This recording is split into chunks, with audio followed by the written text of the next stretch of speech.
In this video, I will talk about integrating sources into your research paper. We have talked about this before in previous lessons, but because you're using more sources in the research paper, I want to make sure that you are prepared to best integrate your sources into your research paper. So we're going to start with signaling borrowed material. Signal the introduction of all borrowed material, whether summarized, paraphrased, or quoted directly. This helps readers distinguish between your ideas and those ideas borrowed from other authors. Often all that is needed is a brief signal phrase that identifies the author, title, or source you're borrowing from. Some examples include, former President Obama explained at a press conference that, that's your signal or your frame, and then you move into your quote. According to a report in Scientific America, that's our signal or our phrase, then we're going to move into our quote. These also work fine for a paraphrase as well. In Blink, Malcolm Gladwell makes some interesting claims. For example, and here you can write a paraphrase of his ideas. Sometimes you will need a few words or a complete sentence even, or more, to incorporate borrowed material into a paper. Your signal or frame can introduce, interrupt, follow, or even surround the words or ideas taken from sources. But be sure that your signal phrases are grammatically correct and lead naturally into the material. This shouldn't sound forced, and it should flow smoothly and properly. Select an appropriate signal verb to frame borrowed material. Source material is often introduced by signal verbs. These verbs influence what readers think of borrowed ideas or quoted material. Here are some examples. The examples on the left are the best. These are the neutral examples. These include words like adds, explains, finds, notes, offers, observes, says, shows, states, writes. More descriptive verbs are in the middle column, and these are okay. Suggests, acknowledges, argues, asserts, believes, and so forth. You want to avoid using biased verbs such as admits, charges, confuses, derides, etc., because you want to be objective and straightforward in your presentation of ideas in your research paper. Try using an ellipsis.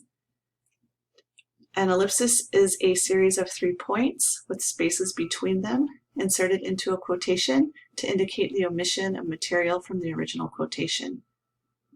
There are some different rules to follow, and they're simple to use ellipsis marks properly. I have a link in this presentation which I will also have in addition to the video, so you can go back and review the slides and click on this link. Use brackets to insert explanatory material into a quotation. Readers understand that the bracketed words are not part of the original material. What's in the brackets include what you have inserted to make the information understandable for the reader. Use SIC, S-I-C, to signal an obvious error in quoted material.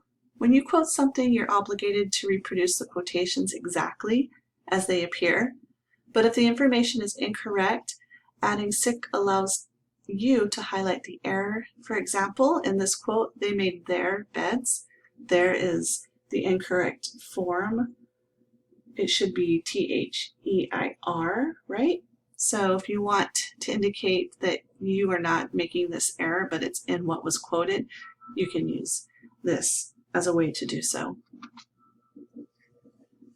With quotations, you want to avoid using really long quotations. Be selective and use only the most important parts of the text. If you do use an occasional long quotation, sometimes that's necessary, set it up as a block quote following the rules for that type of quote. This applies generally to something that is 4 or more lines. If you are unfamiliar or unsure about how to set up a block quote, please let me know. Here's an example. So it begins with a frame, and then the quote is actually indented you don't use quotation marks, and unlike all other quotes, the period goes here at the end of the quote and not at the end of the parenthetical citation. I don't know why. That's just how the format goes for a block quote, but remember, for all other quotes, the period actually goes after the parenthetical citation. And this example came from Al Purdue. Avoid beginning a paragraph with a quotation. This is because paragraphs usually begin with a topic sentence, and the beginning of a paragraph with if you use a quotation, limits what the writer should talk about in the paragraph to only the quoted words. However, it's sometimes effective to begin an introduction with a thought-provoking quotation. Avoid ending a paragraph with a quotation, and this is because quotations, especially when they are used as supporting evidence, often require some explanation from the writer. Ending a paragraph with a quotation does not allow for this explanation. In addition, a quotation at the end of a paragraph often does not serve as an effective transitional sentence into the next paragraph. Never quote out of context. This is very, very important. In other words, be careful not to present quoted words in a way that gives the words a different meaning than what they convey in the original text. To summarize using quotations, choose passages that seem especially well phrased or unique to the author or subject matter. You want to be selective in your quotations. Don't overquote. You don't have to quote an entire passage. You can use an ellipsis to indicate omitted words. Introduce your quotes with a signal or a frame. Before or after quoting a passage, include an explanation in which you interpret the significance of the quote for the reader.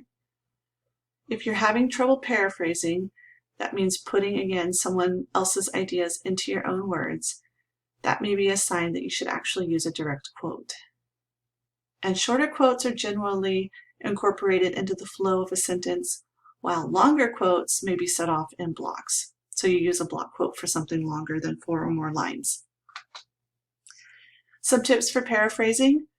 Don't take a passage and change a word here or there.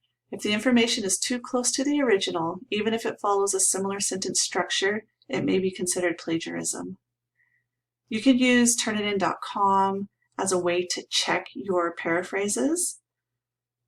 You can upload your paper as many times as you want until the due date, and each time you upload a new paper, that is what is saved into Turnitin.com. You can look at the similarity report, and you can see how closely your paraphrase matches the original text in a lot of cases.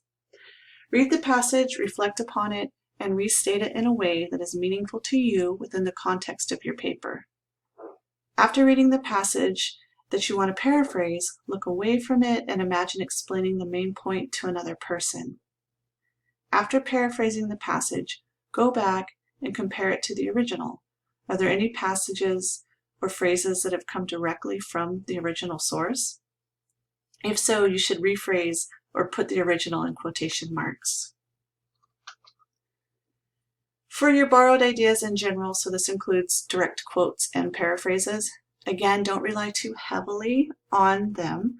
Should be no more than around 20% of your paper. The majority of the paper should be written in your own words. Include a direct quote or paraphrase for each major area of support. That's a good way to check if you have enough quoted or paraphrased information, but not too much. So at least one quote or paraphrase for each major supporting idea. And try using a variety of direct quotes and paraphrases. A little bit more about borrowed ideas. You may include interviews. You're limited to 2.